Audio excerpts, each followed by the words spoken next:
الشيطان اللعين الرجيم. بسم الله الرحمن الرحيم.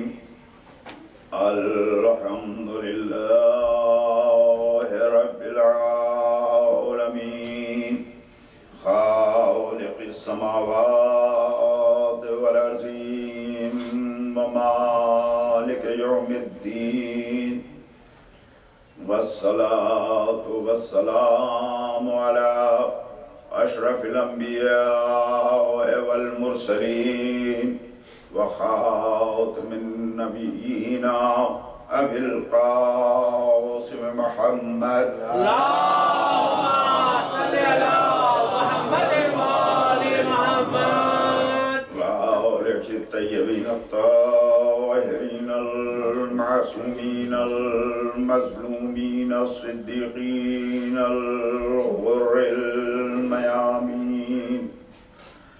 لعنة الله على أعدائهم وقاتليهم وغاصب حقوقهم ومنكر فضائلهم أجمعين.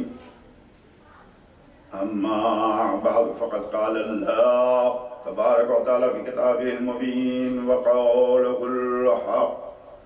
بسم الله الرحمن الرحيم.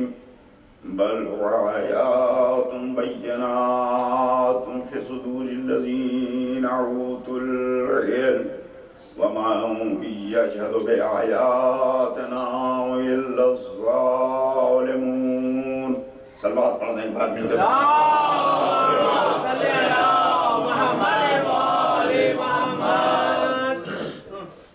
عزیزان گرامی قدر، قرآن مجید کے سورہ عنکبوت کی یہ آئے واقعی ہدایہ جس کی تلاوت کا میں نے شرف حاصل کیا ہے، اسی آیت کے ذیل میں آپ کی خدمت میں گفتگو ہو رہی ہے، اور آج سلسلے کی یہ 8ویں تقریر ہے.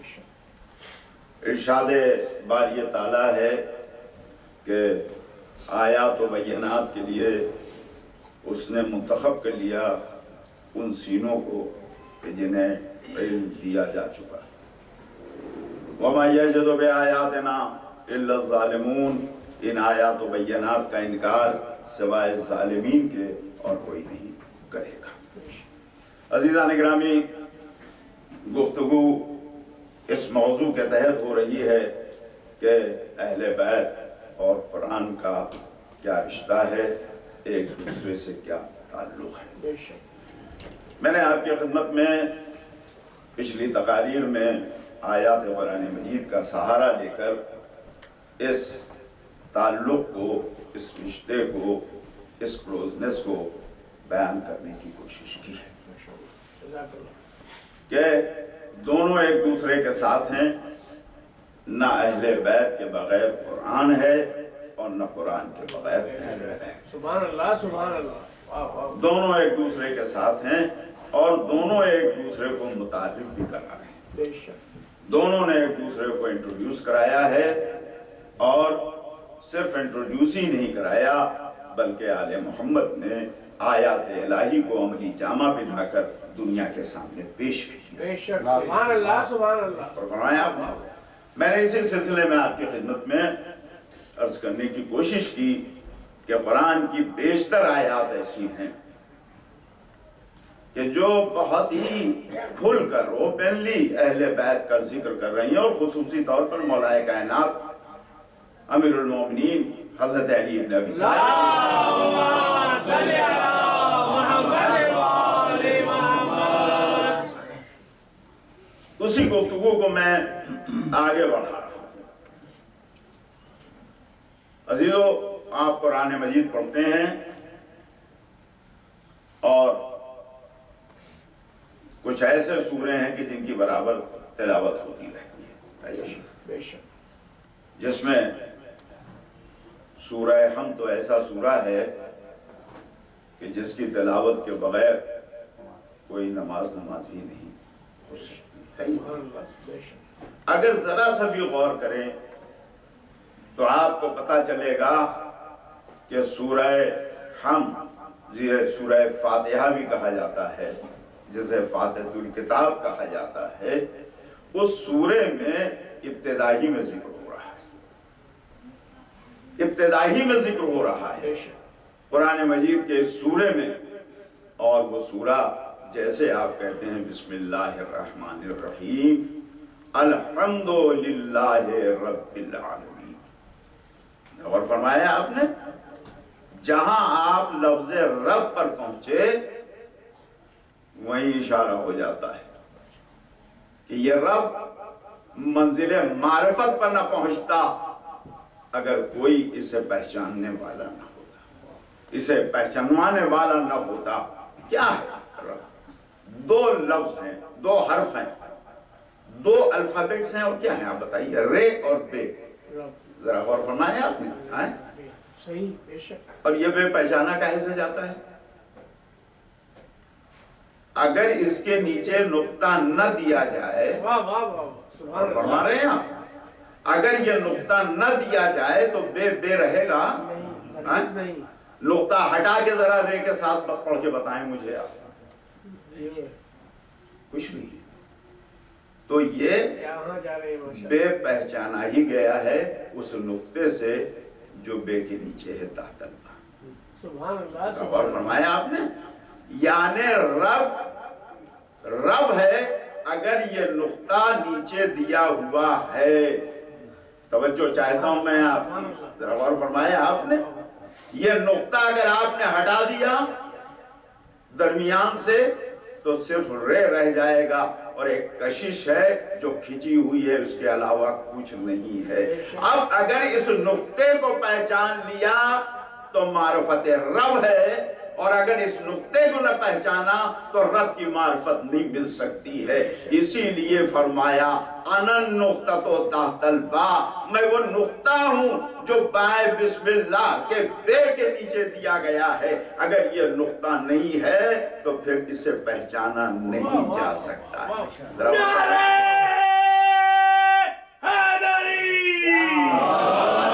اب یہ ہے کیا نقطہ؟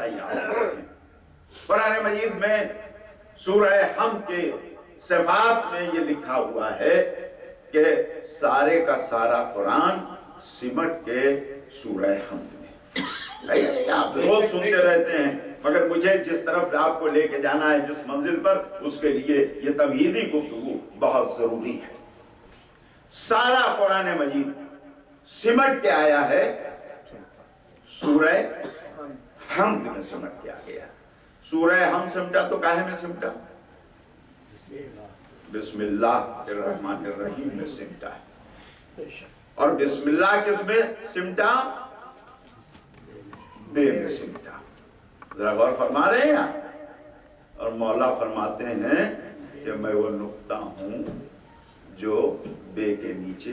سبحان اللہ، سبحان اللہ۔ فرما رہے ہیں اب علی کا اور قرآن کا رشتہ دیکھ رہے ہیں کہ آپ کیا ہے، یعنی قرآن کو سمیٹے تو سورہ حمد بنتا ہے، سورہ حمد کو سمیٹیے تو بسم اللہ ہے، بسم اللہ کو سمیٹیے تو بے کے نیچے جو نقطہ دیا ہوا ہے وہ نقطہ ہے۔ بات کو ذرا پلٹ دیجئے کہ نقطے کو اگر پھیلائیے تو بسم اللہ بنتا ہے، اور بسم اللہ کو وسعت دیجئے تو سورہ حمد ہے، اور سورہ حمد کو وسعت دیجئے تو قرآن ہے۔ سبحان اللہ، سبحان اللہ۔ تو دوسرے لفظ میں یہ کہوں کہ سارا قرآن سمٹ کے اس نقطے میں آ گیا ہے جسے مولا فرماتے ہیں انا النقطۃ تحت الباء، میں وہ نقطہ ہوں جو بے کے نیچے دیا گیا۔ سلوات پڑھنے پار مل کے محمد والے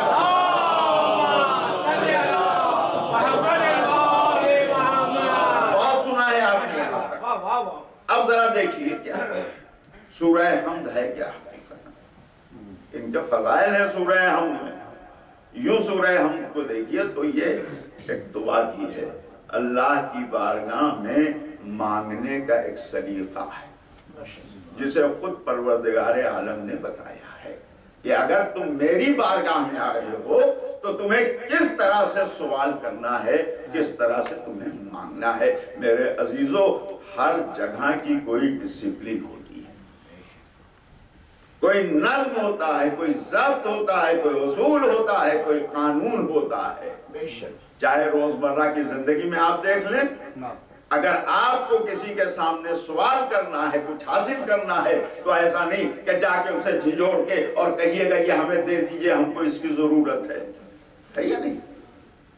مانگنے کا بھی سلیقہ ہوتا ہے۔ واہ واہ واہ واہ، جب جاتے ہیں تو یوں نہیں کہ لا بھائی دے دو، آپ اس کے ساتھ بیٹھیں گے، گفتگو کریں گے، اس کی کچھ تعریف کریں گے، تعریف کے بعد آپ یہ دیکھیں گے کہ اس کا رجحان آپ کی طرف ہے، تو اب آپ اس کے سامنے اپنا سوال رکھیں گے۔ روزمرہ کی زندگی کا مسئلہ ہے، اللہ نے بھی یہی سلیقہ سکھایا ہے کہ آنے کے بعد فوراً یہ نہ کہہ دو کہ مانگو، نہیں آؤ میری حمد و ثنا کرو پہلے، بے شک سبحان اللہ، تعریف کرو میری پہلے، میرے رحمان ہونے کا، میرے رحیم ہونے کا اقرار کرو پہلے، اور اس کے بعد یہ کہو کہ ہم تیری ہی عبادت کرتے ہیں، تجھ سے ہی پناہ مانگتے ہیں، تجھ سے ہی مدد مانگتے ہیں، اور اب اس کے بعد جو تمہیں مانگنا ہو وہ مانگو۔ ذرا غور فرمایا آپ نے، ایاک نعبد و ایاک نستعین، تیری عبادت کرتے ہیں اور تیری ہی سامنے سوال کرتے ہیں، یعنی تجھ ہی سے مدد چاہتے ہیں۔ ذرا غور فرمایا آپ نے، اب مدد کیا چاہتے ہیں آپ؟ اس کے بعد کچھ بھی مانگ سکتا تھا آدمی، تو اب اس نے اور سہارا دے دیا۔ کیا مانگنا؟ اہدنا الصراط المستقیم، صراط الذین انعمت علیہم غیر المغضوب علیہم ولا الضالین، سیدھے راستے پر چلنے کے لیے ہے یا نہیں؟ صراط مستقیم مانگو۔ اب یہ الگ بات ہے کہ مفسرین نے یہ لکھا کہ یہ صراط مستقیم کچھ اور نہیں ہے، وہی ہے جو صراط علی ہے۔ سبحان اللہ سبحان اللہ، واہ واہ، جو صراط علی ہے، جو صراط حق ہے، وہی صراط مستقیم ہے۔ بے شک بے شک۔ اب صراط مستقیم پر آپ آئے تو کون سا راستہ؟ وہ راستہ کہ جس پر تیری نعمتیں نازل ہوئی۔ ذرا غور فرمایا، ان نیک اور صالحین کا راستہ جنہیں تو نے اپنی نعمتیں دیں، ذرا غور فرمایا آپ نے، ان کا راستہ نہیں کہ جس پر تیرا عذاب نازل ہوا ہے۔ میں اسی منزل پر آپ کو روکنا چاہتا ہوں۔ ذرا دیکھیے، سورہ ہم پڑھنے والے پڑھتے رہتے ہیں، لیکن کبھی غور کیا ہے کہ کیا کہا جا رہا ہے؟ ان کا راستہ جن کو تو اپنی نعمتیں دے چکا، یہ نہیں کہ ان کا راستہ جن کو اپنی نعمتیں دے گا۔ میں توجہ چاہتا ہوں، بے شک انعمتا یعنی دے چکا، پاسٹ کا صیغہ ہے یہ، ایسا نہیں ہے کہ دے گا۔ تو جب دے چکا تو کسے دیا اس نے؟ کسے دیا بتائیں آپ ہمیں؟ کوئی تو ہوگا جسے دیا ہے، ایسا تو نہیں ہے کہ کہہ دیا اور اس نے دیا نہیں۔ ذرا اور فرمایا، اگر یہ کہتا کہ ہم دیں گے تو میدان بڑا واضح تھا، بہت سے لوگ نظر آ جاتے اور یہ کہتے کہ وہ ہمیں دے گا، لیکن اس نے یہ نہیں کہا، انعمتا دے چکا میں۔ ذرا غور فرمایا آپ نے، تو کسی کو تو دیا ہوگا، اسے تلاش کیجئے کہ کسے دیا۔ غور فرمایا آپ نے۔ اب دوسری بات یہ ہے کہ وہ یہ کہہ رہا ہے کہ میں دے چکا۔ مان لیجئے میں آپ کے پاس آؤں اور میں آپ سے یہ عرض کروں کہ بھائی اس چیز کی ضرورت ہے، آپ ذرا مجھے دے دیجئے، آپ کے پاس ہے، تو آپ کہیں گے میں فلاں کو دے چکا ہے نا۔ اس کا مطلب یہ ہے کہ آپ نے کسی کو دے دیا ہے، اب آپ مجھے دے نہیں سکتے ہیں۔ آپ یہ کہیں گے کہ اگر تمہیں چاہیے تو تم جا کے اس سے حاصل کر لو۔ اور فرمایا آپ نے، اب جب نعمتیں اللہ دے چکا تو جسے دے چکا ہے اس سے مانگنا چاہیے۔ میں کچھ کہہ رہا ہوں آپ سے، متوجہ رہیے آپ میں کس منزل پر لے جا رہا ہوں۔ سبحان اللہ سبحان اللہ۔ جب دے چکا، اس نے کہا نامتا پاسٹ کا صیغہ ہے، دے چکا میں، تو جسے دے چکا ہے اسے تلاش کیجئے۔ ذرا غور فرمائیں، وہ کون ہے کہ جسے وہ دے چکا ہے؟ اور دے چکا کا مطلب یہ ہے کہ اگر اب تمہیں چاہیے تو تمہیں اس سے مانگنا ہے۔